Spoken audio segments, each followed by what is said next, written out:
start with some announcements. I'm Jean Luer, your current president. And a reminder to all of you who are members or think you are members. We evidently have a lot of people who think they are members but haven't paid their dues yet this year. So get on the stick and get your membership dues in. I have some announcements. We will be having a spring trip to the Allen County Public Library, May 15th, a Sunday, through May 21st, a Saturday, and there will be more information about that coming in your newsletter, the next newsletter that's coming out. Let's see, we have the March 22nd, Tuesday program that is Genealogy Research Solves 100-Year Mystery of an Edmonson County Woman's Disappearance. Oh, I'm a big mystery fan, so this sounds really good. That's at 1 o'clock on Tuesday, March 22nd. And then on Tuesday, April 12th, we're having a workshop, Resting in Peace at Cave Hill, and Brian Bush is going to be presenting that. And then I'd like to introduce Kandie Adkinson, who is our speaker today. Kandie's 40 years of public service have been dedicated to Kentucky land patents. For many years, she's worked at the Kentucky Historical Society in the Records Preservation Lab. She's been associated with the Secretary of State Land Office since 1984. In 2011, the Kentucky Historical Society presented Kandie the Ann Walker Fitzgerald Award for her articles regarding tax list research published in Kentucky Ancestors. She's conducted seminars on the patenting process throughout Kentucky, West Virginia, Tennessee, Ohio, and Indiana. She's a member of the Lane McAfee chapter, Daughters of the American Revolution, and First Family of Kentucky. Thank you, Nancy, and take it away. Or Kandie, and take it away. That's okay. Nancy. Thank you so much for the invitation to be here today. I really miss seeing my researcher friends in person, but we do what we must do to stay in touch, and this is a good way to do it. Please bear with me as we go through this, and I really thank Howard, who is our technical guru here today. I've done this type of presentation in court, and I must say I like this a lot better. So I want to say hello to our new researchers and those with whom we have worked over the past. We're delighted that research continues on Kentucky history. By doing so, you are preserving the history of the families of the Commonwealth, as well as the history of the Commonwealth, and by extension, the history of the country. So I bid you greetings from Secretary of State Michael G. Adams. The first part of our program will sound familiar, but we've got to make sure everybody is on the same page. Then the second part of the program is going to be dedicated to the reformatting of the Land Office website and some things that we've added to the website since the last time we saw each other. So that being said, we're going to scroll down here, I think. Let's stop and see where we are. Okay. Remember King George III of England was the gentleman who established the process for land appropriation in what would become Kentucky. He had two challenges facing him. One, he needed to pay the soldiers who had fought for him in the French and Indian War, and he also needed to establish ownership of this part of the world. He would be deciding who would appropriate land here, how they would do it. He was going to set up a land patenting process, is what he's going to do. Now, the blue proclamation line depicted on this slide tells us that King George III reserved everything east of that blue line for settlement. Everything west would be reserved for Native Americans. But as we can see, there were a number of treaties in and around that line that prompted the settlers to think perhaps we're going to be able to cross that line at some point and appropriate land in some form or fashion. So that line is not going to remain constant for a while, I'll tell you. He also decided that he would issue warrants for service in the French and Indian War. The amount of land would be based on the soldier's rank. A field officer would receive a warrant that would allow him to patent up to 5,000 acres, a captain 3,000 acres, a staff officer 2,000 acres, on down to a private 50 acres. So we can see the warrants that were issued for French and Indian War service were not limited to the high-ranking officers. Private soldiers could have 50 acres. This system of land appropriation, established by King George III of England in his proclamation of 1763, will form the foundation for Kentucky's system of land appropriation today in Kentucky Revised Statute, Chapter 56. I encourage you always to read the legislation that created the various patent series. We've got links down here at the bottom of the page that show you where those legislative acts may be found and proclamations. You want to read what was required at the time by the king and later by the governor of Virginia and later by the governor of Kentucky. That's the best way to understand how this all works.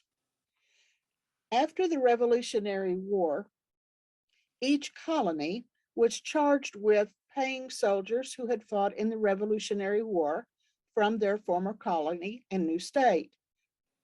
We all know that Kentucky is a daughter of Virginia. Virginia stretched from the Atlantic to the Pacific, over to the Mississippi River, excuse me. We just crossed that proclamation line, didn't we, ladies and gentlemen? They're going to use the same system of land appropriation for paying soldiers who had fought in the Revolutionary War that the king used for paying soldiers who had fought in the French and Indian War. You're going to see Virginians acquiring land in the military district of Kentucky or Ohio, and sometimes in both states. You're going to see the soldiers who had fought from the Carolinas using an area in western North Carolina and even on into Tennessee. Now, the soldiers who had fought from New Jersey were landlocked. New Jersey did not have a western frontier, neither did Maryland. You're going to see their bounty land warrants for Revolutionary War service start when the various pension acts came into play. So we're going to see Revolutionary War warrants issued to Virginians. They could only be used in the military districts established by Virginia, even though there were soldiers from other colonies who settled within our boundaries. We tend to think that everybody that came into Kentucky came through the Cumberland Gap, all up the Wilderness Road into the heart of Kentucky. But actually, there are at least 4 different travel routes here, not just the one, Wilderness Road and Cumberland Gap. Let's talk about the Native American traces that ran through northeastern Kentucky and on down to the boundary with Tennessee. Settlers would use previously established trails that had been placed there by the Native Americans that were coming through for hunting purposes. They would also use traces that had been created by buffalo. For example, we find those around Frankfort, where I am. We have the Great Crossing, for example. Why build a road when the buffalo have already created one for you? Let's not overlook another important route to the history of Kentucky, the river. The river. The settlers would go up to Fort Pitt in Pennsylvania, Pittsburgh, Three River Stadium, if you've ever watched the Steelers play, okay, so play football, they would hop on literally flatboats and catch the Ohio River, one of the three rivers coming out of the Fort Pitt area. Then they would be able to turn off into Ohio or into Kentucky by following the Licking River or turning left at Carrollton and getting on the Kentucky River and going on into the heart of Bluegrass State. So, and then some would go all the way down the Ohio until they met the Mississippi. So we had different routes. Why is that important? If you know that your ancestor, like my Prather ancestor, came from Maryland, the likelihood that he went down into Southern Virginia is slim to none. He would have caught the river and come in to Kentucky and settle in Lexington. And that's what he did. So Kentucky River on into Fort Herod and Fayette County. The river played such an important part. And we'll also tell you how they may have acquired their land. We tend to think that everybody lived inside the confines of a fort. This is a reproduction, of course, of Fort Herod in Harrodsburg, but there's also Boonesboro. They're rebuilding St. Asaph or Logan's Fort near Stanford, trying to keep with the original style. But actually, the forts were good for protection when things were getting rough. Most families are going to go there when the bullets are flying or the arrows are flying, but they would live in stations, a one-family station or a two-family station. These are going to form the foundation of Kentucky communities. Today, I have the pleasure of being near Lynn Station, for example. So this is how Kentucky communities are going to grow. The forts are where they're going to go. They didn't travel all the way from Maryland, New Jersey, Virginia with an idea that they were going to spend all of the rest of their life inside the confines of a fort. They wanted land. They wanted land. They wanted to be able to farm, do whatever it took to raise their family and make a profit along the way. Now, as various and vague claims to unpatented land under the former, that's the king, and present government might produce tedious and infinite litigation and disputes, and the purchasers would be discouraged from taking up lands lately prescribed by law, whereby the fund to be raised in aid of the taxes for discharging the debt would be in great measure frustrated. The Virginia General Assembly approved legislation in May 1779 that addressed early land claims prior to the establishment of the land patenting process.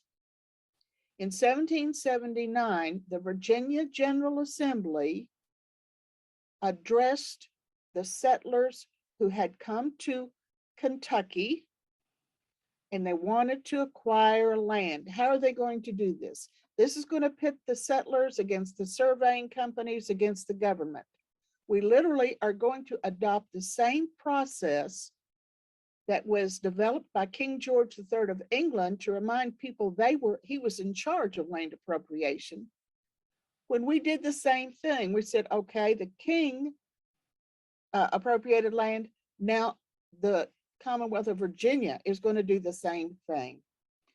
Government appropriation of land is how Kentucky is going to develop. Again, I encourage you to read the legislation establishing this. Key provisions of the land law.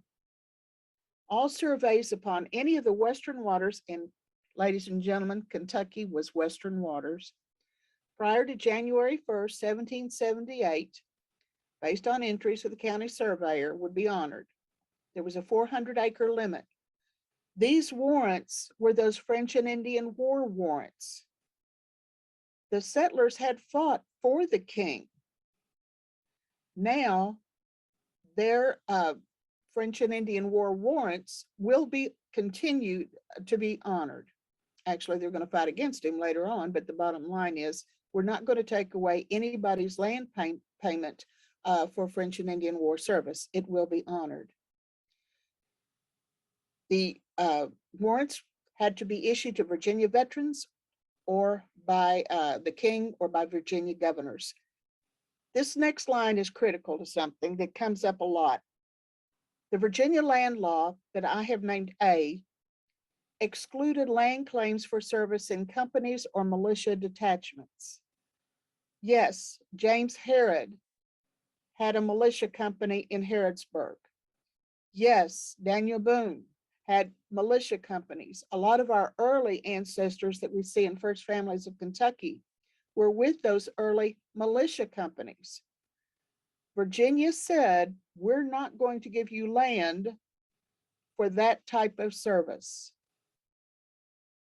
That's why you don't see them on the listings of Revolutionary War Warrants veterans. Feet had to be on the ground back home, is what it was. Now, I use a book called A Calendar of Warrants Issued for Service in the French and Indian War by Philip Fall Taylor when I'm doing any research on French and Indian War warrants. Let's follow one through. We see that warrant number 759 was issued to John Hall, deceased. He had been a sergeant in Phillips Company. He was given a 200-acre warrant that was surveyed 1783 by Daniel Boone. The land was in Old Fayette County on a small branch of the Licking River, and it adjoined Daniel Boone's settlement. This is not the entire process. There's going to be more required for John Hall or his heirs to take title to the land. Now, why is this book helpful? It gives me the warrant number, it gives me the date of survey and the acreage, but it also tells me that John Hall had passed away before November 23rd, 1783, because of the word deceased in this line right here. This is a French and Indian War warrant. It's number 759, and I do believe that's what that number is there in the calendar by Taylor. Let's read this together. To the principal surveyor of any county within the Commonwealth of Virginia, we just saw Virginia stretched from the Atlantic to the Mississippi, so that's going to be any place there. This shall be your warrant to survey and lay off in one or more surveys for Elizabeth Hall and Sarah Hall, legal representatives of John Hall, deceased. His heirs or assigns the quantity of 200 acres. Do unto the said Elizabeth and Sarah for military service performed by the said John as a sergeant in Captain Phillips' company of Rangers in the late war between Great Britain and France, according to the terms of the King of Great Britain's proclamation of 1763. The certificate was issued March the 21st, 1780. This is where I miss a crowd, audience participation. Was this warrant issued for service in the Revolutionary War? Altogether now, no. Was this warrant issued for service in the Civil War? No, no. Mainly because the federal government is not going to issue Civil War warrants. The practice is going to stop with the Homestead Act. Are Elizabeth Hall and Sarah Hall his heirs? Obviously so. That's who they are issuing, to whom they're issuing this warrant. So women could receive warrants as early as 1780. They weren't excluded from the patenting process. The key thing is to read the names of the people who were issued the warrant, the amount of acreage, and the reason why the warrant was issued. This is for service in the French and Indian War, not for the Revolutionary War or any other type of combat. This is the Land Office copy of the survey that was authorized by that warrant. The original is indeed in our files. No, you don't have to go to Virginia to see these. We have them in the Land Office in Frankfort in the Capitol Annex. Your tax dollars protect them, they preserve them and secure them. but it was a little bit hard to read and I didn't make a very good slide out of the original. So I used the land office copy. Surveyed for Elizabeth and Sarah Hall, representatives of John Hall, deceased, 200 acres of land on a military warrant, entered, that's a word we're going to study in a moment, situated, lying, and being on the county of Fayette on a branch of the Licking. Lexington is nowhere near the Licking River. How in the world can this be? Adjoining Daniel Boone's settlement and preemption on the west. Then we go through the meets and bounds description in Colonel Boone's line. See, there's that militia company coming through again. Now, we're going to see on this side, this survey was conducted November the 22nd, 1783. Joseph Scull and William Hill were the CCs. That's a chain carrier. Charles Yancey was the marker. Daniel Boone was the deputy surveyor who did the field survey. T. Marshall was the surveyor of, at that time, this should be Fayette County or Kentucky County, but they've got Fayette County. That this letter should be an F. A few moments ago, we had several surveyors stop by, hoping we were going to have this program in person. And I want you to know, our surveyors were our first historians. We hear about John Filson and others, but it was the surveyors who really laid down the history of the Commonwealth for us. As detailed as they went in their descriptions here, it tells us that Colonel Daniel Boone is a next door neighbor. The Colonel Daniel Boone, not a nephew with the same name, but the surveyors actually chronicled what happened in Kentucky, and they still do today. We owe them a great debt for what they do. Now, oh, if this were the original survey, you would also want to flip that document over and see what's recorded on the back, because that's where you can find assignments. Elizabeth and Sarah Hall could have assigned that over to someone else just by flipping that original survey over. They could have flipped the warrant over and done the same thing. With the land patent process, the back of the document is just as important as the front of the document. A book that I just found recently is the Virginia Colonial Militia Bounty Certificates. I've got a little bar here up at the top, so I can't tell you the full story, but hopefully you can see it. It says John Hall, Sergeant and Captain William Phillips Company of Rangers in 1763, till legally discharged. He's now dead, 1780. And William Lipscomb is guardian to Elizabeth and Sarah Hall, co-heirs to John Hall. This book is fantastic because it tells me where they lived in Virginia, Louisa County. He was deceased by 1780. I now need to access Louisa County, Virginia wills, deeds, marriages, to find out more about the Hall family. The language of this has literally been taken from the French and Indian War Warrant that we saw just a few moments ago. Now, French and Indian war soldiers weren't the only people who were entitled to land under the land patenting process. Bona fide settlers upon the Western waters prior to January 1st, 1778, before January 1st, 1778, were entitled to 400 acres of land, including their settlement. They had to prove that they had planted a crop of corn or a residency of at least 1 year on that 400 acres. These are settlement claims. Certificates of settlement are the names of those documents that allowed them to patent 400 acres.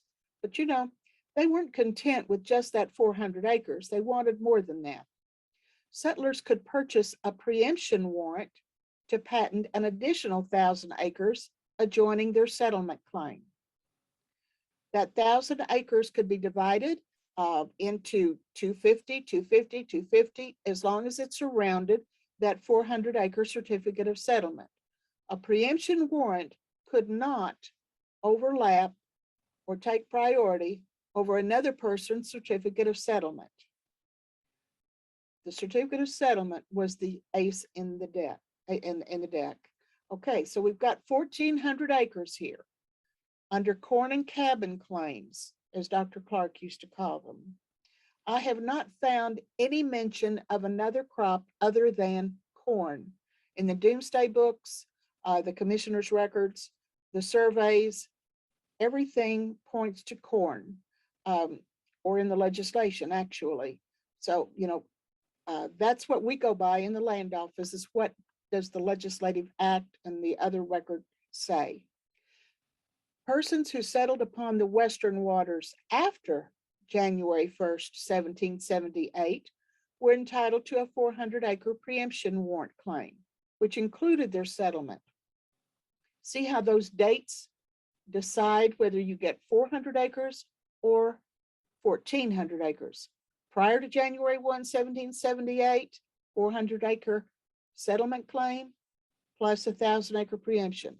After January 1st, 1778, 400-acre preemption. Persons who had marked out claims and built any house or hut or made any other improvements prior to January 1st, 1778, were entitled to one 1,000-acre preemption warrant if the Land Commission approved their claim. These types of claims are, I have nicknamed chop claims. Abraham Chaplin would send out a surveying party. He would head it. They would go down along the Chaplin River. They could mark or blaze or make a hatchet claim on a tree. They could have one 1,000-acre tract around that hatchet mark or that blaze and no more. Now they might, find 25,000 acres, by walking. It didn't seem like it had been claimed, but they were entitled to one 1,000-acre chop claim. These are the really early persons that had come into Kentucky and they were exploring. This law prevented them from claiming the whole Commonwealth. All locations made by officers and soldiers upon lands of settlers were declared void. Now, about those Revolutionary War claims, we've talked about French and Indian War Warrants. We've talked about corn and cabin claims, chop claims, meeting residency requirements. What about the people that are going to decide who gets what? The land law established commissioners that would go in to Falls of Ohio, Louisville, Bryant Station, Lexington, Harrodsburg, Stanford, and there were 4 of them. Okay, they would go around and they would listen. Here we go. St. Asaph, Harrodsburg, Fallsville, Ohio, Boonesboro, Bryant Station. People would come to them, bring witnesses, and say, yes, I was here prior to January 1st, 1778. Then they would rule on that testimony. You're eligible for the 1,400-acre claim if you so desire. Okay. I came in January 1st, 1778, and thereafter, okay, you're going to get a 400-acre preemption warrant. The districts are going to be how we get our name here. You've got Virginia setting up these districts on the western waters, Monongalia, Yohogania, Ohio. That's one district. The counties of Augusta, Botetourt, Greenbrier into one district. The counties of Washington and Montgomery, another district, and the county of Kentucky shall be another district. That's why we see on old documents a reference to Kentucky district. Then they worked that circuit around. Revolutionary War claims. Oh, those Revolutionary War soldiers fought so hard, but guess what? Unless they had fought in the French and Indian War, or unless they had qualified for a corn and cabin claim, they couldn't patent land around Lexington or Jessamine County or Mercer County because of this portion of the land law of 1779. No entry or location of land shall be admitted within the county and limits of the Cherokee Indians. We're going to see that depicted on a map in just a moment. Or on the northwest side of the Ohio River.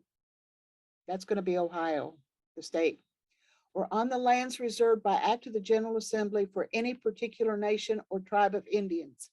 That's going to be the purchase area or on the lands granted by law to Richard Henderson and Company.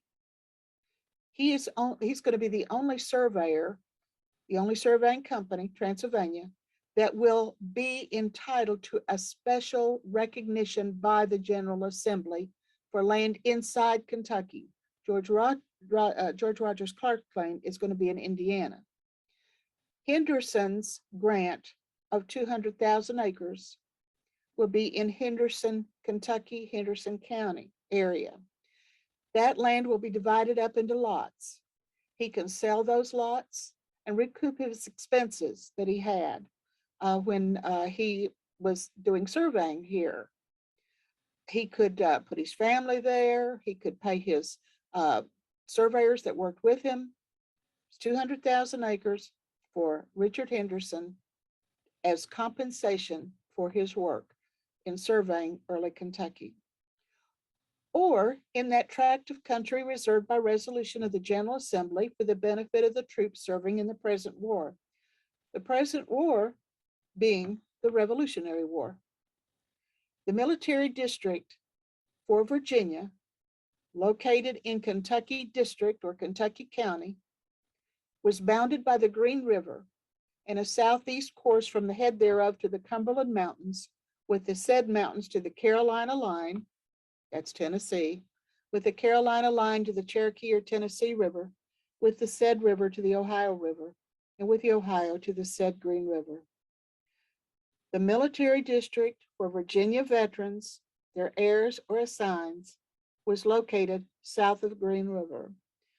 A lot of times when I make a trip over into Western Kentucky and I cross that south of that Green River, I'm just then entering the military district. I thought, I wonder how many people realize how important, how significant this river is. A map says it better. These counties, shaded yellow, were open to settlers who qualified for French and Indian war warrants, governor's warrants, certificates of settlement, preemption warrants, treasury warrants, importation, acts for poor persons, special acts, academies and seminaries, and infrastructure warrants for establishing roads. This area. This area is the military district. Is Jefferson County within this military district? No. Revolutionary War veterans settled in Jefferson County. We know that. They got their pensions here, but they couldn't use their bounty land warrants in this area. This is the Cherokee area until 1805. It's going to, actually, it's just a little, I colored in all of the counties so you could see which ones, were affected here. But this area is going to give birth to the Tellico land patenting system in 1810. The proceeds from the sale of those warrants would be used to finance the militia for the War of 1812. This is the only land patent series in which I've seen legislation that stated that it had to be a person of white color in order to purchase the warrant. And I really think that was to prohibit the Native Americans from obtaining warrants to buy back their own land with the money they had acquired from the purchase of the area. Thanks to Jim Holmberg at Filson Club, we know that it was just the lower part of the Jackson Purchase that was ceded over to the United States by the Chickasaw Native Americans in 1818. This area, though, that we call the Jackson Purchase, is the only one that's mapped by ranges, townships, and sections. The rest of the state is mapped by meets and browns. The Lockridge map, which we have available online, along with West of Tennessee River non-military patents, will show you the exact location of where that 160-acre patent was. We'll talk about that in a moment as well. This is your map of Kentucky and the land patenting process.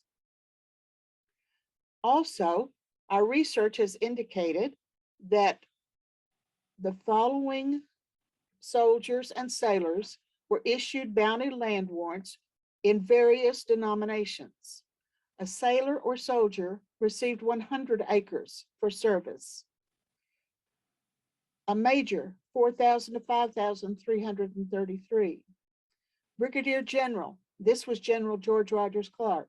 He received a military warrant for 10,000 acres for his service in the Revolutionary War. It goes up to 17,500 acres. So let's dispel the notion that only officers of high rank received bounty land warrants as payment for service to Virginia during the Revolutionary War. There are over 4,000 warrants on our database alone for Revolutionary War soldiers. Ohio is going to pick up a number as well. You know, computers can be rather frightening sometimes, especially when you delve in and try to learn something new. But we had entered the data from our Revolutionary War Warrants register on an access table. So I was able to filter out the different ranks and determine how many warrants were issued for particular rank of service. For example, we have 52 warrants issued to persons who are identified as a lieutenant colonel. We have 2,677 warrants issued to persons identified as soldiers in the Virginia Continental Line or the Virginia State Line. Rank not identified, 21. Due to duplication numbers, our numbers stop in 46,000 or so, but we have a total of 4,745 warrants on our database alone here in Kentucky. Now, everybody knows Kentucky is going to separate from Virginia. What's going to happen to that Virginia military district? The General Assembly of Ohio, the General Assembly of Virginia in 1781 addressed that with legislation that established a second military district for Virginia veterans, heirs, or assignees. The area would be located in Ohio along the Little Miami River. We have seen in our research, some warrants were split between the two districts.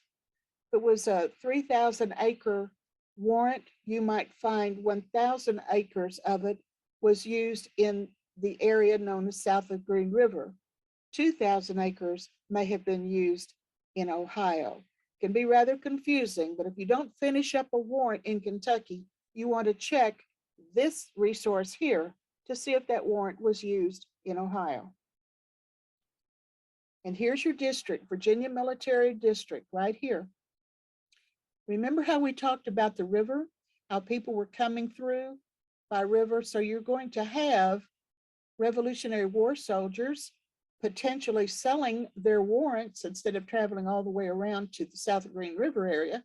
They may have sold their warrants, and those warrants would have been used in Ohio, but the soldier settled in Kentucky. They used the proceeds from the sale of that warrant to come into the Commonwealth and purchase land or a patent it under another type of warrant.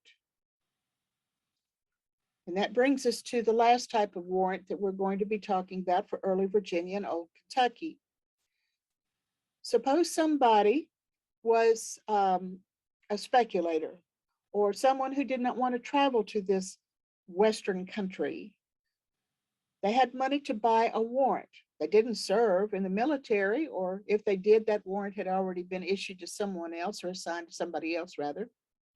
The Virginia General Assembly passed legislation that said, if you pay 40 pounds for every 100 acres, you can have what is known as a Treasury Warrant or an exchange warrant. This is where we see those bigger tracts. You know, people will say, well, he owned a lot of land. He owned 1,000 acres in Kentucky, and that would have been a lot at the time. If you study the Treasury Warrants in the Virginia and Old Kentuckys, you'll see 100,000 acre patents authorized by Treasury Warrants.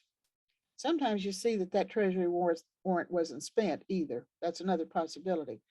I see these primarily around northeastern Kentucky, to be honest with you. Speculators are coming in, or they're sending their agents in to patent land. And many times it's a lot of acreage.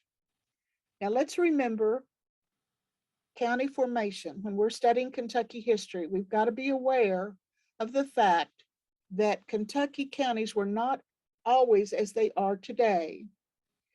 In 1772, Fincastle County was formed out of Virginia. And it was a large tract. It ran all the way from here to here. Well, that was too big to settle court cases.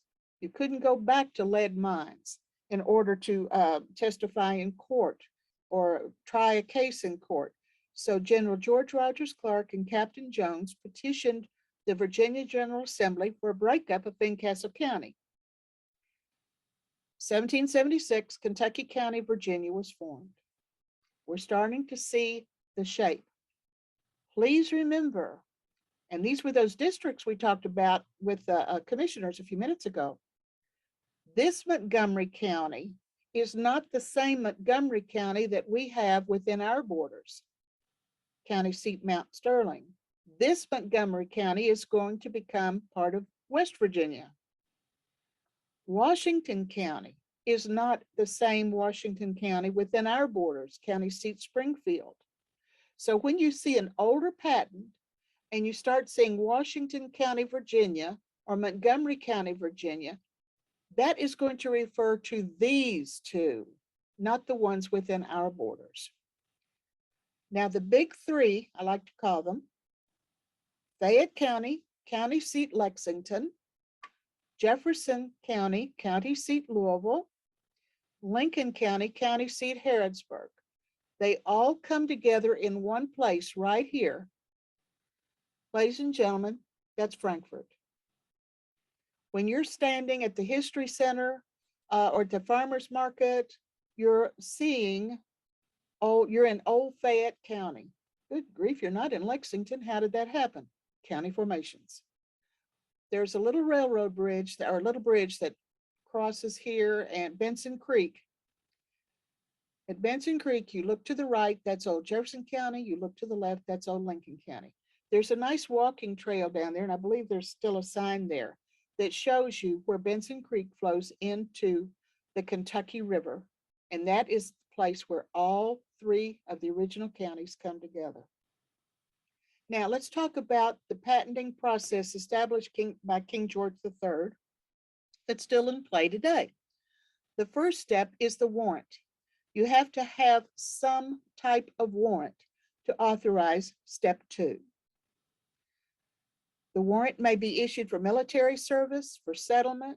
It could be a warrant purchased from the Kentucky Land Office after 1815, or a warrant purchased from the county court after 1835.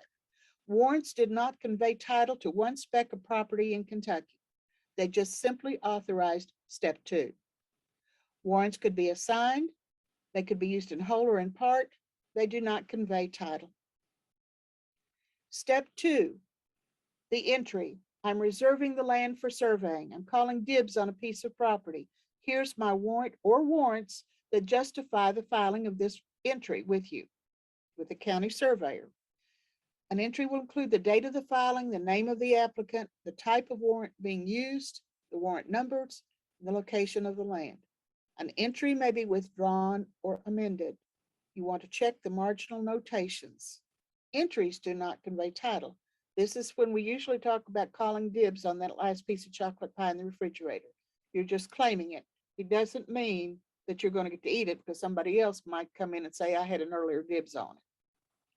This is how those entries appear in Old Kentucky Entries and Deeds. This is a nice book here in the library. Very impressed with the library that I'm seeing here. You've got a lot of an assortment of county records. Congratulations, job well done. This is Old Kentucky Entries and Deeds by Gilson. We have the Fayette entries listed in this book. We have the entries filed with the Lincoln County Surveyor with the exclusion of the military district. Those are in a separate chapter filed in this book. We have the Old Jefferson County entries in this book, and these include the Old Kentucky County entries under the Jefferson header. Okay, this area is going to be Lincoln County, except for the Chickasaw land. and the military district entries will stop because of the Cherokee land. So this book, Old Kentucky Entries and Deeds, is your resource for looking at old entries. Never done this before. This is working well. Okay, now, here is a sample entry. And you're hearing about this in the news and in books and so forth right now. And this is where, let me back up. Okay. This is where an entry was filed with the commissioners reserving land that included a silver mine, which was improved by a certain man named Swift. And he extracted the ore in considerable quantity, some of which he made into dollars. And this has been the subject of books and speculation. Where is that silver mine? This entry was filed May 1785 by John Filson and Robert Breckinridge. The thing is, it didn't go to patent. It didn't finish up. We just had the Treasury Warrants referenced. We have the filing of an entry with the Lincoln County surveyor in 1788, but no survey was made and no grant was issued. So this is where the mystery begins. Where was this? The third step is the survey that depicts and describes the tract. There'll be a plat drawing, a listing of the types of warrants used, name of the persons for whom the survey was made, the name of the surveyor or deputy and his surveying party, date of survey. Surveys do not convey title. They may be assigned. Again, you go to the back of the document. One pole is 16.5 feet. The most common length of chain that was used to measure off distance was 4 poles long, meaning 66 feet. You can see these chains at the Kentucky History Center. You see how that worked. And then if they used a 2-pole chain, it would have only been 33 feet. We use the same method of measuring land. This is for my surveyors that are watching. We use the same method of chain measuring today, but not for modern surveys. Go to a football game and you're going to see 10 yards measured per down. And what do they use? They use chains. Now the area in the Jackson Purchase is going to be the one that is measured off in townships, ranges, and sections. That will be the only area of Kentucky mapped according to the federal method of public land survey. The rest of the state is measured off in meets and bounds. The final step is the issuance of the grant.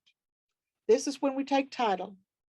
We run through the process. You're going to see the name of the governor or lieutenant governor who issued the grant to the patentee, which will be the first name in a string of names, if there were a lot of assignments, the type of warrants being used, and the warrant numbers, the county, and so forth. The patentee will receive the original grant with the governor's signature on it and the state seal, whether it be of Virginia or Kentucky. A copy of the grant is recorded with the land office. We received grant books when we separated from Virginia that covered those Virginia land grants within our borders. You do not have to go to Richmond to look at the documents pertaining to Kentucky land patents prior to 1792. They were brought by wagon 2 times to Frankfort. That's where they are housed in the Capitol Annex now. And please note this point. Conveyances after the grant is issued are filed with the county clerk. There is no central deed registration in Kentucky. They may be recorded as deeds or in wills, court cases. Please work with your county clerks in records preservation projects that will preserve your deeds, marriages, wills, all of the county records. Nothing is more disheartening than to receive a phone call from someone who said, "Our courthouse burned. I need a copy of my deed." We don't have it in Frankfort.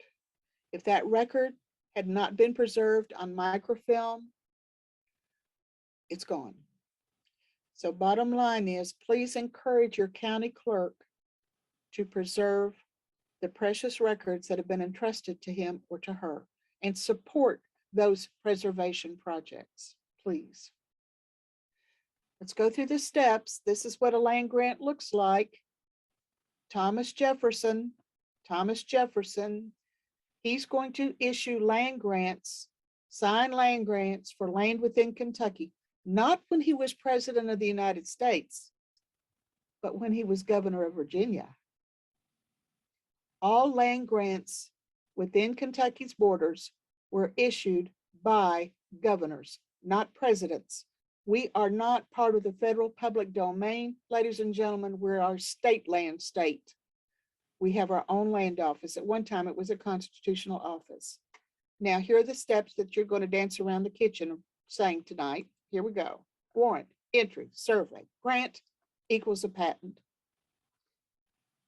Now, there are places that would like to say that grant right there is the patent. But if we stop with that, you're going to lose these other documents, the warrant, entry, survey, grant that established why that grant was issued. So I ask our Kentucky researchers to consider this system of land appropriation as a process. Warrant, entry, survey, grant equals a patent. Then explore all of the documents involved in that patent to understand why it was issued, to whom, when, and where. Okay. Now, let's research, okay? We said all that so we can say this. This is our website. That is Secretary of State Michael Adams. He bids you hello. After much pleading in past years, we were able to get a little icon up here called Land Office. You don't have to go on a treasure hunt similar to Swift Silver Mine to find us now. We're right here. You click this. That will take you to this, the Land Office Services Index. You are seeing a listing of everything that we have online for you. There is no fee for accessing these records. These documents that you're going to see in a moment were preserved by taxpayer money and appropriations from the General Assembly. It is an honor to provide these to you because nothing is more exciting and gratifying to see books being created with the documents that we have scanned online. And before I forget, and I know I will, we're going to look at the Virginia Revolutionary War Warrants database in a moment. Here's where you find your legislation. Under articles, we've just added some new things here. In the past, you could see the one article about tax list research. In the last few months, we've loaded all of the articles back about tax list research. The first area will link to the articles in the Kentucky Historical Society publications. Down at the bottom of the page, you will see the articles in PDF, including one article that talks about tax list research up until 1880 that was not published by the Kentucky Historical Society. You'll also see some interesting stories about Kentucky history written by Ron Bryant. I think you'll enjoy this. The links here are going to take us to the Bureau of Land Management site. We're going to see why that's significant shortly. Acts of Kentucky counties, Virginia, Kentucky patents, and so forth. But this will just get you in a one-stop click over where you want to be. These are overviews. Don't overlook the FAQs on these either, okay? All right, now, Revolutionary War Warrants database. I'm doing a search today for a Revolutionary War soldier named John Bartlett. I'm using this link, or I'm jumping from that Land Office Services Index. I would suggest you do that because we do have some dead links along the way embedded. We haven't fixed all those yet. Here's John Bartlett. I'm going to do a search. I see that he was issued warrant number 321. His service as a soldier in the cavalry. It authorized Old Kentucky patent number 3539.0. The asterisk tells me that the Revolutionary War warrant issued to the veteran is with this file. The date 1783. This is just a recording in the warrants register. This is not the veterans warrant. This is similar to a receipt book. But the main warrant, we're going to see in a moment, came about because of this recording in the receipt book or register. I have now opened up that old Kentucky 3539. Here I am. Here is the veterans warrant, 321, John Bartlett, 200 acres. During the war, Revolutionary War, or it would have said French and Indian War, if it had been that, soldier in the Virginia State Cavalry. I would go to the next page. All I have to do is click here, and I would be able to determine whether he used that warrant or someone else did as an assignee or an heir. I have now left the Revolutionary War Warrants database, which I did not have to do. I could have just gone through those pages, but I wanted to show you from the Land Office Index. If you open up Virginia and Old Kentucky Patent Series, here, you will see thumbnails of the patent. Here's that veterans warrant. Here's the back of the warrant. Here's the survey. Here is the back of the survey. Here are 2 pages of the governor's grant. Now the screen size prevents me from showing you the entire, listing of things that are here. You have several different options. Some people like to click the individual pages and save them as a JPEG. Fine. You can download the entire document in multi-page TIFF format, but I'm going to give you a little clue. Anytime you open up a TIFF file, be sure to turn off the fit picture to frame. If you don't, you're going to cut off part of the information. It's just a little box that you click, and I really think it should default as off, but it doesn't. Turn off fit picture to frame. Here's our survey that was done in 1787 on a military warrant number 321, Pittmans Creek, a branch. Where in the world is Pittmans Creek? We know it's in the military district, but where is Pittmans Creek? Okay, we see that Wilkerson and John and James Wilkerson were the chainmen, the chain carriers, one on each end of the chain, 66 feet long. You're going to see that Arthur Moore marked or blazed the trees that were used as corners. This is an affidavit that was made. The above survey was made by my direction as agent for my brother John, which I do hereby request you will record. Bartlett, attorney in effect for John Bartlett. All right, now then we have Mr. Bard was the deputy surveyor. Mr. Crowell was the surveyor in the military district. Sometimes this will say G.R. Clark, General George Rogers Clark, was surveyed in 1797. I gave a talk at Fort Boonesboro a couple of years ago, and the surveyor there told me that they would never say, use the word compass. They would say circumferenter. And that's a hard one to say, but you would have the compass for bearing, the transit for arc, and you would have chains for measurement. This is how it worked. Now, how would you like to measure Pike County off in chains? It was done. Now I want to know about Pittmans Creek, so I'm going to open up that gazetteer that's on the TIFF page, download in TIFF images, and I can jump over to the gazetteer, and I'll find that Pittmans Creek, Cumberland River, Military District, is in fact in Pulaski County. So if I want to research conveyances after that patent was issued, I would go to the Pulaski County Clerk's office and study the deeds or court cases. Might even find some wills there that could be interesting. Now, did John Bartlett get a pension? In Jefferson County, there was a Revolutionary War soldier by the name of John Bartlett. He was a private in the Virginia line.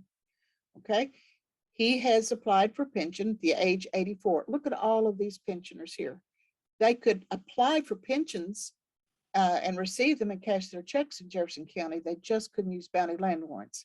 And we also know Pennsylvanians could not, New Yorkers could not, Georgians. The only people that could use bounty land warrants within our state would have served from Virginia. This is the book. It's a wonderful Sons of American Revolution Library. It's the Index of Revolutionary War Pension Applications, the National Archives. And I see there was a John Bartlett who served in the Continental Line, who had a pension number S39158. I'm going to just be looking for Virginians. I'm going to look at those for anybody within Kentucky, but that John Bartlett name, because that's the one I'm studying. I'm going to open up revoirapps.org. This is a free website. And lo and behold, I find the abstract of Bartlett's pension application. He is indeed in Jefferson Circuit Court, and it discusses his military service. And Mr. Harris and his team are doing a fantastic job transcribing these abstracts. We all know how tricky they can be on Fold 3, but they're abstracting them, and that will help you plug in some places on those original abstracts or applications. And they're also scanning, whenever possible, the names, the signatures, so you can match those up against marriage consents and bonds. I love it when all of us talk together, all the different repositories. We make it easier for everybody. Now, a few minutes ago, we talked about the links page on the Services Index, National Bureau of Land Management. We have a link that enables you to jump right over to the Search Patents page on BLM website. It's a lot faster. You can get right to it. I'm going to do a sample search here on a pension file that I had for another talk. I did a last name of Day, and I happen to know that his pension number was 26338. Right? Here is John Day. He either passed away and he willed it to other people, or he reassigned it. But here is where I can start seeing information about a Revolutionary War warrant that was issued to John Day in 1869 is when the patent is going to be issued. And here we go, Script Act of 1855. Yes, those pension acts were still issuing bounty land warrants for Revolutionary War service as late as the 1850s. It's just that this is not Kentucky. The land had to be in Nebraska. And they even tell you the coordinates because this is a public domain state. Here is the grant that was issued to Rebecca Day, widow of John Day, a private in the Revolutionary War. The grant was issued by President Ulysses S. Grant. So we've got some time that had passed because Day did not receive a bounty land warrant or use it in Kentucky for whatever reason. Rebecca did later on, and this is where her allotment was going to be. That does not mean that she moved to Nebraska. She could have sold that. I point this website out to you for another reason. After the War of 1812, the United States government issued bounty land warrants to soldiers who had served. The thing is, Kentucky did not honor those here. We did not honor any bounty land warrants issued by the U.S. government by letting veterans patent land within our borders. The veteran had to either relocate to a public domain state such as Missouri or Illinois, or they could have sold their warrant or willed it to someone else. It was up to them, because remember, a warrant is not a land appropriation. It's just the first step. In this case, we did a search for Orson Tribble. Did I tell you he was my direct ancestor? He was a private in Captain Simpson's company out of Montgomery, Clark County. Kentucky Mounted Volunteers, War of 1812. He assigned it over to Mary Harris. This grant was issued by President Taft for a Kentuckian's service in the War of 1812. Because that Kentuckian, even though he served out of Kentucky, none of the bounty land warrants that were issued were honored in Kentucky to Kentucky soldiers, okay? Okay, they had to relocate. Now, certificates of settlement and preemption warrants in Kentucky. I've gone back to the Land Office Services Index. I'm doing a search here for a corn and cabin claim, search by county. I'm searching for Jefferson, and you don't know how hard I'm fighting this submit search. I've got to realize I'm on a PowerPoint here. I find that John LaRue qualified for a 1,000-acre preemption warrant, no 400-acre certificate of settlement, which tells me he didn't live on this land or very long, or it was a chop claim type agreement. He built a cabin in 1776 by LaRue, but he didn't stay there. He didn't establish residency. That's why he's limited to the 1,000 acres. And look at the notations that were made by our surveyor historians. Letters of LaRue's name cut on a log of the house above the door and all the rest of his company. We're documenting what he did to preserve this land in his name. I would jump here to see the patent. I could also use that location watercourse to find a modern day county in which that tract might be located. Here is the commissioner's approval for John LaRue to have a preemption of 1,000 acres of land at the state price in the District of Kentucky. Remember, we are at a district now, one of those districts set up for the land commissioners. He built a cabin in 1776, Bashir's Creek, 10 miles from the mouth, okay? And then we carry on. Here are the three commissioners, Stephen Trigg, Edmund Line, and James Barber. John Williams is the clerk of the commission. This was issued in November the 1st, 1779. Yes, you can see on that website links to those commissioner certificates. They're still in Virginia. Perhaps we'll get them here one of these days. But we have microfilmed them, and then we converted the microfilm over to digital image for you to be able to study those early land claims. Then we open up the patent and we see the preemption warrant front, the back. We see the survey, the back of the survey, and we see that Patrick Henry granted title to Mr. LaRue when he was governor of Virginia. The last land grant issued in Kentucky was issued by Steve Bashir. A few years ago, a surveyor told me it was a little bear wallow or something. It was unappropriated land, so it did go through the provisions of Chapter 56 in order for the patent to be issued. And I will say, I do not know where there is other unappropriated land subject to patented. Got to put that in there right now. If you open up the Virginia and Old Kentucky patent series, we have a place called Sample Patents. If you're a casual genealogist, but a full-time historian, this is your place to see some of the important or significant patents. They're all important. I mean, we've got over 100,000 of them. They're all important. But if your child or grandchild needs something with George Rogers Clark on it, link here. You will see that warrant for service in the as a general, brigadier general during the Revolutionary War. You will also see some affidavits regarding Ruddle Station. Here they are. These are affidavits that talk about being taken captive, a prisoner. And these are scanned images of the original documents. Legislation, Virginia and Old Kentucky patents, Land Office, online resources, legislation. We have all of the acts creating all 9 of the patent series online for you. We've keyed those in so that you don't hear what Kandie says, you read what the law said. This is the way it works.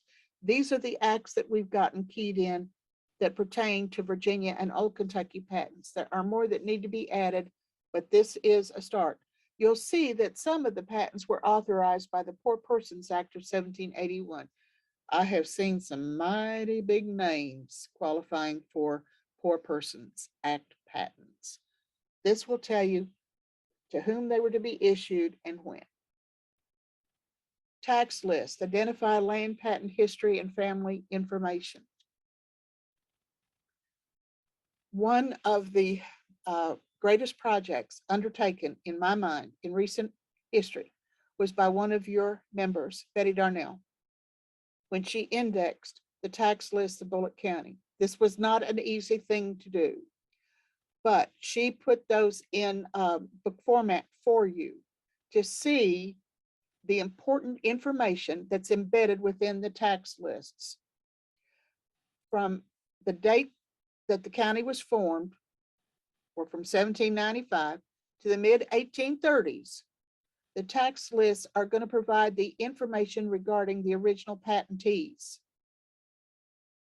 These are even better than an annual census or decennial census, because these are done annually. They just don't list the children's names and the wife's name like we would like to have. But you go on the tax list when you turn 18 if you own a horse. So you can just about sing happy birthday to people here. Now, we were concentrating on John Bartlett, and in September of 1805, he reported ownership for tax purposes, 200 acres of second-rate land, and this is in Jefferson County. Notice the bullets here. Before we go any further, we've got Mr. Bullitt, T.H. Bullitt here. He's got property here, but these Cuthbert and Thomas, probably Thomas Jr. or a nephew of some with the same name. All right, they do not have any land. They're reporting. Guess who's probably living here with them? Get the point? Okay, so, but we talk about John Bartlett, and he has 200 acres in Jefferson County on bare grass. The land had been entered by, surveyed for, and patented to in Meriwether. And I do believe that that's Nicholas Meriwether. All right. Get that back down to side. See, a lot of them did not have land ownership. Now let's look at Robert Breckenridge. Look at the land that he's reporting for taxation. Look at the counties: Jefferson, Gallatin, Livingston, Jefferson. Look at the entered by, surveyed for, patented to.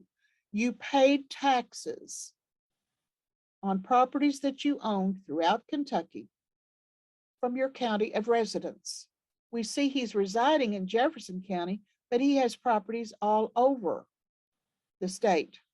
So when I see a deed in Livingston County conveying 1,000 acres to Robert Breckenridge on Cumberland River, and I might add, well, actually, he's the one that patented it here.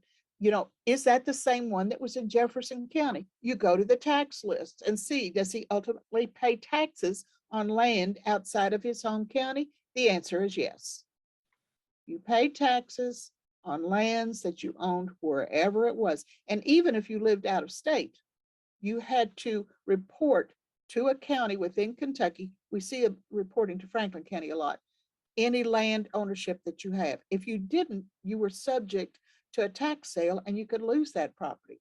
You pay taxes on up here, white males above 21, those between, generally it's 18 and 21. This one says 16. It differs by the year. You want to see what the laws were that particular year because they're not going to be standard. They aren't now, so they weren't back then either.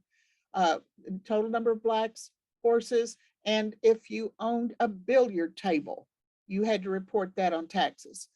If you owned a pair of glasses or pianos later on, you reported that.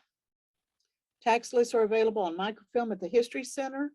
And I would encourage all libraries that might be listening, if you have the microfilm of the tax list, do your researchers a favor, have that digitized.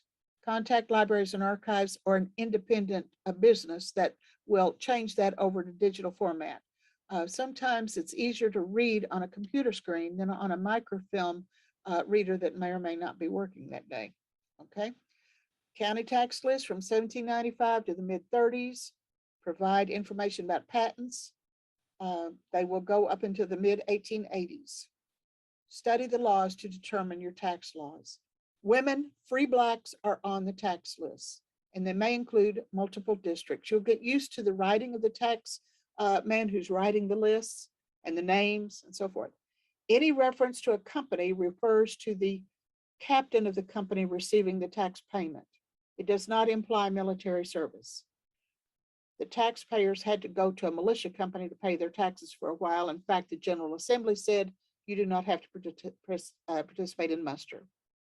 Okay. 1830 tax list. These are some of the headers on those on that year. We start expanding more and more. Information is required. Don't overlook tax lists. And I could hear an amen from Betty Darnell right now. There is no master patent map that depicts the location of land patents. That is the reason we've had land litigation since the 1700s. Let's remember county formation came into play, and people may not have known what land had been patented when Fleming County was part of Fayette County. So we start getting shingling claims, overlapping claims.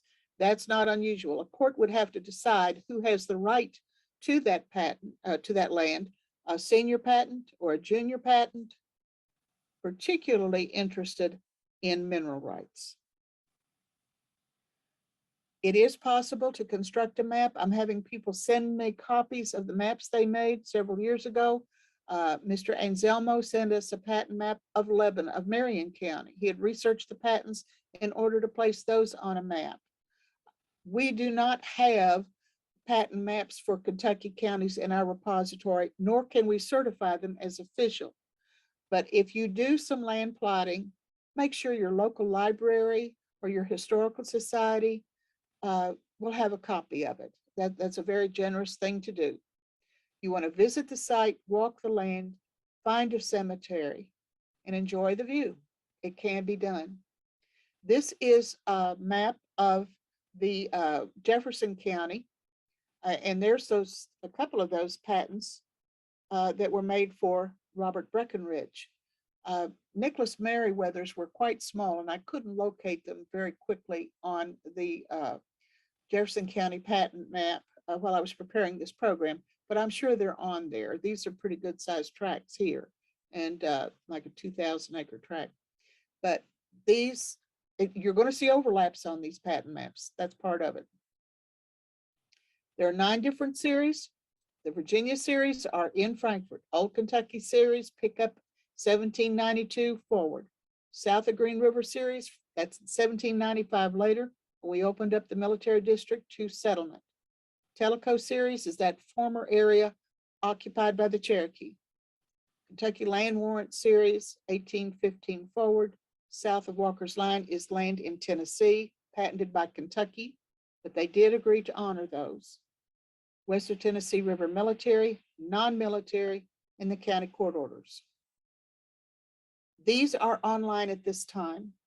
You can see scanned images of everything we have for the Virginia and Old Kentucky patents, scanned images of everything we have for that area of in far western Kentucky that was the military district until the land was ceded to the United States by the Chickasaw, the non-military series. Now that is a very interesting group of records because you can actually zoom in on that 160 acre tract as well as see the documents for those particular patents. County court order database, several thousand are linked to images, the Lincoln County entries, and the certificates of settlement. Surely all of the land in Jefferson County had been patented before 1835, but not so. If you look on the county court order land patents, you will see 18 patents were issued under this particular series. We've got Blankenbaker's, we've got several here. The names are going to sound familiar, but that's where they're patenting those slivers between the bigger patents. That's just a half an acre right down here. So don't overlook that series simply because you think that area had been patented out surely by 1835. That's not the case. Also, be sure you look at the county formations database. Here is the text of the act creating Jefferson County. you're going to find some interesting history embedded in those texts by the acts of the General Assembly that created our 120 plus counties. We have keyed in county formation for Beckham, Henrietta, Robards. Just key them in and do your search and you'll see where those were located. Zollicoffer thing. These are not online yet. South of Green River patents, Kentucky land warrants. The Teleco are, those patents are online in being tested. I just haven't checked everything to make sure it's working right, but you do have access to those patents right now. We don't have the Tennessee patents online, nor do we have these entry books. Jefferson County might be coming pretty soon. Other land records, deeds. No central registration of deeds in Kentucky. Establish a chain of title by starting with the present owners and working backward. Commissioner's deeds, and they may be in a separate book in the county clerk's office when the commissioners had to sell the property for delinquent taxes, for example. Ask your clerk if commissioner's deeds are embedded in with the regular deed books or if there are separate books for commissioners' transactions. Processioner's deeds. Daddy owned 1,000 acres. Daddy had 5 children. Daddy died without a will. How are we going to divide that 1,000 acres? The court will appoint processioners, neutral, to come in and divide that 1,000-acre tract into 200-acre tracts and assign them to the children. That's a processioner. They settled the disputes. Then the children can work it out between them if they would rather have this one or that one. But bottom line is, that's what a processioner does. Again, ask your county clerk if the processioner's deeds are embedded in the regular deed books or if there's a separate set of records for processioner's records, okay? Wills. Sometimes in a will, you will see property conveyed and no formal deed was done. Might be in the will book. Don't overlook that. Land patents. If a land patent hasn't been sold, the wording on the grant conveys the patent to the patentee's heirs. In many instances, that conveyance is not recorded with the county clerk. I've heard in some areas of Kentucky, people will take that grant that the governor had issued them, fold it up, right on the back, I hereby sell this over to John Brown, and no deeds filed. They're just transferring a patent. But it's up to John Brown to make sure he goes in and sees the property valuation administrator because taxes do have to be paid on it. Tying it all together, the federal government does not issue land patents in Kentucky. We're a state land state. We started off a state land state under Virginia. We're a state land state now under the Kentucky General Assembly. Warrants did not identify a certain tractor location. South of Green River warrants or certificates can kind of play around with the location, but they do not specify how many rods, how many poles, and so forth. Warrants and surveys do not convey title. Every step in the patent process must be followed. If you see in your county a survey book that says so-and-so had a survey made in his name on such and such a date, that does not indicate he took title to that land by patent. You've got to check with the land office to see if it did go to patent. It could have been a survey for a land transaction between individuals, or it could have been a survey that was done with the intent to get a patent, but it didn't, but he found out somebody else owned it, for example. Military grants are a small portion of our land files. Most of them are authorized by warrants purchased from the state treasury or the county fiscal court. The only, and I want to emphasize this, the only military warrants honored in Kentucky were for service in the French and Indian War and the Revolutionary War. We did not honor warrants for service in the War of 1812, Mexican War, or any other subsequent conflicts. We are the repository for over 100,000 patent files in the land office under the direction of the Secretary of State. You do not have to go to Virginia. Please remember county formation when you're researching any facet of Kentucky history. No central registration of deeds. Be creative when researching land patents and all land records. And also, those tax lists may be indexed by the first name instead of the last name. I know one county indexed every name John, and then comma Adams, John, comma Brown. Kind of tricky. So you move ahead to the next year. Hopefully they got it right that time. Okay. Poor widows could patent land.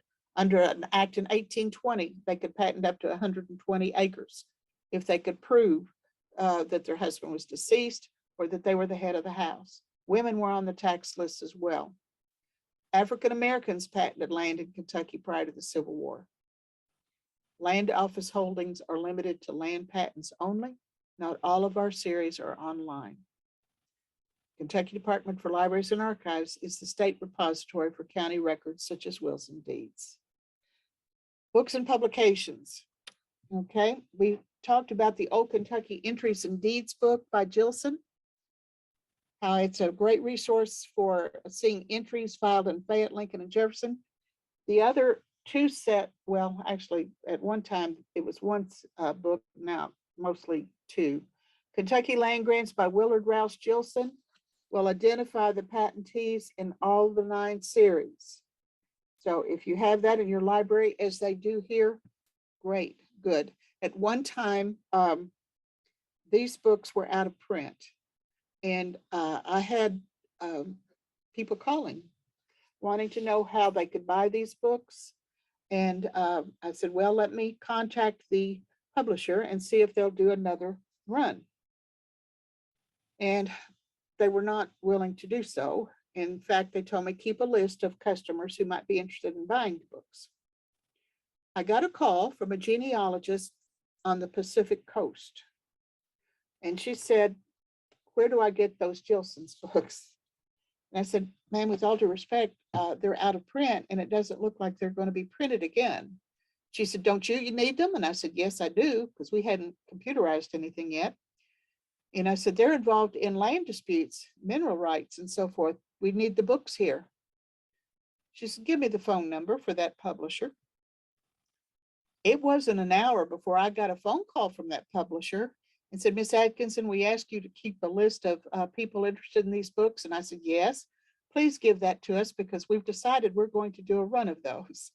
I thank that lady from the Pacific Coast for getting those books out again. Thank you very much. We had lawyers that were paying over $1,000 to have those books copied on a copying machine or more because they needed them for title. I am seeing these books now being sold on eBay for little or nothing. So if your library doesn't have a set of books, let's explore that and donating them or acquiring them for research. They are the records. They chronicle, they list the people who patented land in Kentucky, clear back to the time when we were part of Virginia. Stockading Up by Nancy O'Malley, I recommend that highly. She takes Central Kentucky and shows some stations there and plots patents, as well as Neil Hammond's publications on early Kentucky land records. And also I have a book now by Dr. Robert Humphreys, Madison County. He plotted out, he used our website to identify all of the patents in old Madison County, put those on a topo map, and then generated an index. Here are some other books that I think you might enjoy about Kentucky land patents and in particular certain counties. So with that being said, I want to thank everybody for being here and being a patient audience. I don't know if you have any questions that you would like to ask. I know I've probably run much longer than I should. You're seeing your 3 counties formed in front of your very eyes. But my contact information is right here. Kandie Adkinson, room T21B, Capitol Annex, Frankfort, Kentucky, 40601. My direct phone number, 782-748. My email. Send me an email. Give me a call. The buildings are open somewhat right now. We would ask that a phone call be made ahead of time if you would like to come and look at the records. We'd love to have you. We just want to make sure I'm there to be able to work with you. So give us a day or two's notice and we'll put you on the calendar. But if we can help you this way, by email or by phone, we'll be glad to do it. So Does anybody have any questions? I see some very familiar names here. Betty, am I embarrassing you? Kandie, there's a couple of questions in the chat. Okay, fire Uh, away. Were soldiers who were killed during their combat issued warrants for their heirs? Yes, they're heirs. You will see if they were, killed in combat, they were entitled to a bounty land warrant. They just had to work with Virginia government because Virginia is the one that issued that. And I believe there was a certificate that was required by the captain or someone within that company. And then that would enable the heir to have a bounty land warrant. We do not have those certificates. This is a good question. I would suggest that they contact the Library of Virginia and see what information might be available concerning the issuance of any warrant that should have been issued to so-and-so for service in the Revolutionary War. Then once they can provide that number, the researcher can study our website to see if we have any usage of the warrant within the military district of Kentucky. Okay. Another question about a Yohogania County. Yes. Virginia is considered a lost county. Do you have any suggestions on where to look for the land records? Okay. When we asked the Library of Virginia for the microfilm of the early certificates of settlement and preemption warrants that were issued under that land law of 1779, the Library of Virginia microfilmed all of the documents that were in the boxes that were located by Kentucky researchers. Yes. Okay. They did not just pull out the Kentucky County ones. They did the other districts as well. If you look on our certificate of settlement and preemption warrants database, open up the county drop box, and you will see commissioner certificates issued for counties other than Kentucky County. You will see the Ohio, the Botetourt, the Montgomery, the Augusta, Yohogania, all of those. You'll see those listed because they were microfilmed as part of the batch that we had contracted with Library of Virginia to do for us in Kentucky. Now, I will not have the patents, but I will have the commissioner certificates, those little microfilm slips. You will see those online. Okay. Another question was asked. It says, I have an ancestor who has a script warrant for 120 acres of land. The BLMGLO shows he is a Captain Elliott's Company, Virginia militia. Other than NARA, do you have any suggestions on where I can find additional information? I would follow that link that we have on our website to the Bureau of Land Management website. Do a search for that name and that number and see if it's there. That's generally where you see those would be the Bureau of Land Management website. We do not have access to their records, nor do they have access to ours. So you would start off with the Bureau of Land Management website. Okay, we just linked to their website. That's all the questions in the chat. If people want to unmute themselves, they can ask you questions of themselves. Could I ask a question? Please do. I'm the one that asked the question about the very last question regarding the script warrant. I live in DC, and I have gone to the National Archives and looked at that record. But I'm trying to find out the other person, a guy named Webb, on that record, and I don't know much about him, and I'm trying to figure out who he is. Do you have any suggestions on where I might look? Okay, and so you have gone through the Bureau of Land Management, is that right? Correct. Okay, you might contact them to see what other papers they have in their files. Where was that warrant used? I don't have access to the internet right now.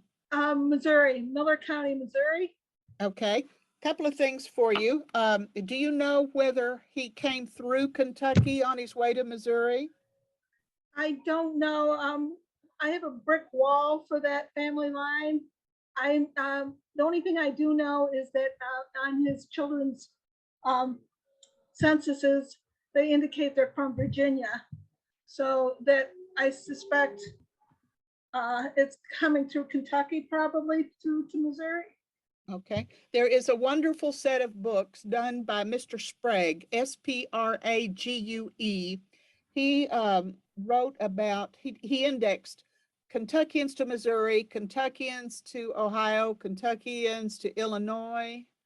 I think there's one on Indiana, but in it, he lists those surnames and people and where you can find more biographical information about that family. In Missouri archives, for example, I would look at that book, Kentuckians to Missouri. I would also look to see if the grant explains why they acquired land under that script. Okay, was it for service in the War of 1812? Yes. Or was it simply 160 acres or a tract that they purchased, just simply, purchasing, and that's possible too. But I would try that Kentuckians to Missouri just in case they were here in Kentucky long enough that they claimed that as home. They just relocated to Missouri when the various land laws opened up for them to acquire land there. It was easier to do there. Now, if you would like to email, my address is on this PowerPoint. Send me an email and tell me what family name you're looking for. I will send you a free listing of patentees from Gilson's Index of Kentucky Land Grants, and we can see if there are any names that might sound familiar to you who patented land within Kentucky before they went to Missouri, for example. Okay. I will do. Thank you. I'll be glad to help you in any way I can. Yes. I have a Thanks. question. I have a question. Hi. All this system that you're talking about applying similarly to North Carolina veterans or Revolutionary War people. Yes. Okay. If you would like to learn more about North Carolina veterans, let me back up here. This book here, Revolutionary War Bounty Land Warrants, issued by state governments by Lloyd Bachstruck. He has an index of Revolutionary War soldiers. It's wonderful. But Okay. the front part of the book, he tells about each former colony's military districts and how to access their records. And I've got to say, thank you, Mr. Bachstruck. I've copied that North Carolina section more than I have anything. Okay. Yeah, it will tell you how to access the Carolina records for land acquisitions by Revolutionary War veterans. Okay, where the records are located. I don't have anything about North Carolina veterans unless they went on ahead and patented land under different processes, mainly because we only honored Virginia veterans within our military districts. Oh, okay. Okay? All right. But that's your book. That's the one you need to see. Okay? Thank you. Thank you. Anybody else? I wanted to back up on, if I can fly through it. I was going to show you on that certificates of settlement right here, search by county. If you open this up, right here, that's where you're going to see Yohogangan certificates. Okay. Okay, next. It's good to see faces, even if you're over here on the side. Really living, breathing people. Well, I've given you my address, my email address, my offer to help in any way that I can. Be glad to do that. I appreciate your patience because you know what we've done? We've just covered over 200 years of history in one afternoon. So thank you so much. And I'm hoping that they're going to upload this program for future. So if there's something you might have missed, or if I got If I didn't make a point clear, go back and watch, or better still, contact me directly. I'll turn the program over to our president. Thank you. Thank you. Thank you very much, Kandie. I hope you enjoyed the program, folks, and it is going to show up on our website. Is that right, Howard? Yes. Okay, so you can go back and watch it again, or if you missed it today, you can see it. All right. Thank you all. Have a good afternoon. Thank you. You've been a very nice audience.